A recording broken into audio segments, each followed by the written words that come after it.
The mole flung his sculls back with a flourish and made a great dig at the water. He missed the surface altogether. His legs flew up above his head, and he found himself lying on top of the rat. Greatly alarmed, he made a grab at the side of the boat, and the next moment, sploosh! Over went the boat, and Mole found himself struggling in the river. Oh my, how cold the water was, and oh, how very wet it felt! How it sang in his ears as he went down, down, down! How bright and welcome the sun looked as he rose to the surface, coughing and spluttering! How black was his despair when he felt himself sinking again! Then a firm paw gripped him by the back of his neck. It was the rat, and he was laughing.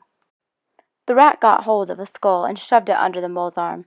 Then he did the same by the other side of him, and, swimming behind, propelled the helpless animal to shore.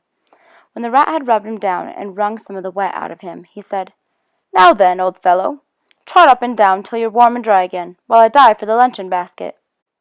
So the dismal mole, wet without and ashamed within, trotted about till he was fairly dry, while the rat plunged into the water again. He recovered the boat, fetched his floating property, and finally dived successfully for the luncheon basket. When all was ready to begin again, the mole, limp and dejected, took his seat in the stern of the boat, and as they set off, he said in a low voice, "Ratty, my generous friend, I am very sorry indeed for my foolish behavior. My heart quite fails me when I think how I might have lost that beautiful luncheon basket. I have been a fool. Will you ever forgive me?" "That's all right, bless you," responded the rat cheerily. "What's a little wet to a water rat? I'm more in the water than out of it most days. Don't you think any more about it. And look here, I really think you had better come and stop with me for a little time.